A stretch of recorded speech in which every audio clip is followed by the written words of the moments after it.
बारामतीमध्ये देशातलं सर्वात मोठं कृषी प्रदर्शन भरलेलं आहे आणि यामध्ये महत्त्वाची भूमिका बजावणार आहे राजेंद्र पवारजी सर आपल्यासोबत आहे. सर, यंदा शेतकऱ्यांच्या या प्रदर्शनाला कसा प्रतिसाद मिळतोय? वेगवेगळ्या नवीन टेक्नॉलॉजी आलेत, वेगवेगळ्या पशूंच्या वेगवेगळ्या व्हरायटीज आलेत.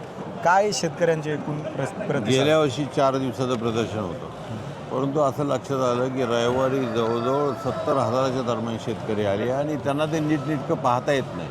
आमचा उद्देश असा आहे की शेतकऱ्यांनी हे शांतपणे प्रदर्शन बघितलं पाहिजे आणि परत जाऊन त्यांनी काहीतरी ते स्वीकारलं पाहिजे आणि काहीतरी आपल्या स्वतःच्या फार्ममध्ये नवीन काहीतरी नाविन्य त्यांनी घेतलं पाहिजे. म्हणून यंदा आम्ही 8 दिवसाचं हे प्रदर्शन ठेवलेलं आहे आणि यात एक दिसतं आहे की खूप मोठ्या प्रमाणात तरुण वर्ग 30च्या दरम्यानचा वर्ग दिसतो आहे आणि त्यातल्या त्यात धाराशिव, त्यानंतर मराठवाडा तो एरिया जास्त धाराशिव असेल, बीड असेल, उस्मानाबाद धाराशिवच, पण काही कोल्हापूरचा काही एरिया, या सगळ्या परिसरातली तरुण मुलं इथे जास्त दिसतात. याचा अर्थ तरुणांना काहीतरी नाविन्य शोधायचं आहे किंवा त्यांना शेतीशिवाय पर्याय नाही आणि या शेतीतनं त्यांना त्यांचा प्रपंच चालवायसाठी त्यांना उत्पन्न वाढवायचं. आपण हे AI टेक्नॉलॉजी गेले 100 वर्ष ऊस तर होताच, परंतु या ऊसाच्या बाबतीत आपण तोच ऊस परत आणला, परंतु AI टेक्नॉलॉजीच्या दृष्टीने आणल्यामुळे जवळजवळ काही शेतकरी असे आम्हाला भेटले की त्यांनी 100 टन ऊस काढलेला आहे. मगाशी भेटले त्यांनी यंदा पाऊस जास्ती होता, हा भाग सोडून द्या, त्यांनी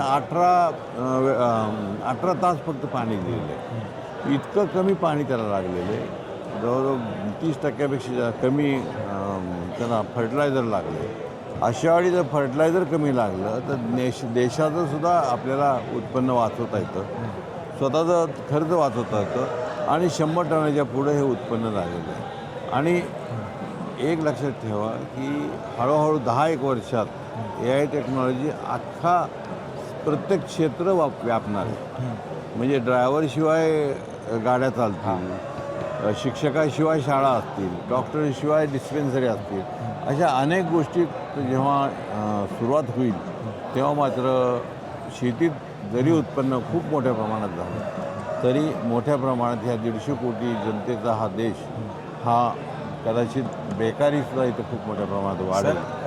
AIची शेती तुम्ही वाढवली, फक्त ऊस नाही तर तूर, केळी, इतर पिकांमध्ये पण ते म्हणून तर गेल्या वर्षी शेतकरी म्हणत होते की नुसतं ऊसात का तुम्ही घेता, म्हणून आपण केळी दाखवले, केळी घेतलेले आहेत. कांदा हा खूप मोठं पीक आहे महाराष्ट्रातलं, त्यानंतर तूर घेतलेली, मका घेतलेली. ही पिकं का घेतो आहे आपण की उद्या जेव्हा सुशिक्षित बेरोजगारांना जेव्हा घरी यायला लागेल आणि क्रॉप डायव्हर्सिटी पण कमी जी शेती असेल त्या कमी शेतीत त्यांना दुप्पट, तिप्पट, चौपट उत्पन्न वाढवण्याचा गरज निर्माण होईल, तेव्हा ही AI टेक्नॉलॉजी आपल्याला मदत करणार आहे. यंदा पशु प्रदर्शनसुद्धा या प्रदर्शनाचं वैशिष्ट्य राहिलेलं आहे. ही गाय आपण पाहतोय संकरित पद्धतीची. जवळजवळ 50 वर्षापूर्वी आप्पासाहेब पवार, मणिबाई देसाई या सगळ्यांनी मिळून क्रॉस ब्रीड जो प्रोग्राम खूप मोठ्या प्रमाणात राबवल्यामुळे आज जे दुधाचा महासागर आपण म्हणतो की महाराष्ट्रात आलेला आहे. तर ही जी गोष्ट आहे ही जरी सत्य असली तरी आज जर बघितलं तर गाईचं दूध तेवढं वाढलेलं नाही आणि शेतकरी सतत म्हणतो की आम्हाला शेती परवडत नाही.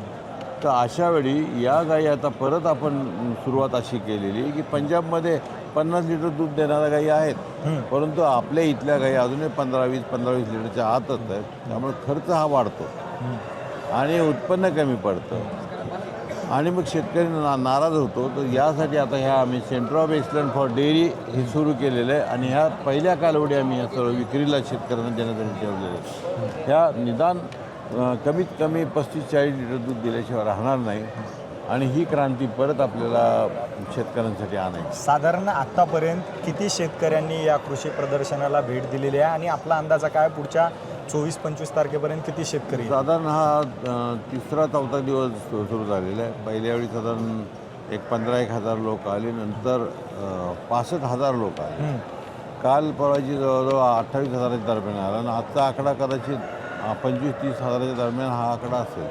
म्हणजे जे दिसतंय ते प्रचंड प्रमाणात विद्यार्थी आपल्या तरुण मुलं यात इंटरेस्ट घेताना दिसत आहेत. ही चांगली बाब आहे. तर हे होते आपल्यासोबत राजेंद्रजी पवार, ज्यांनी सांगितलं की 1 लाखापेक्षा जास्त शेतकऱ्यांनी या कृषी प्रदर्शनाला भेट दिलेली आहे आणि तरुण वर्ग सगळ्यात जास्त आहे आणि काळानुरूप शेतीचं स्वरूप बदलत आहे आणि काळानुसार आपण बदललो नाही तर काळ आपल्याला बदलून टाकेल, एकंदरीत या त्यांच्या संवादातून आपल्याला पाहायला मिळत आहे. अजय धंजे, एबीपी माझा, बारामती. एबीपी माझा, उघडा डोळे बघा नीट.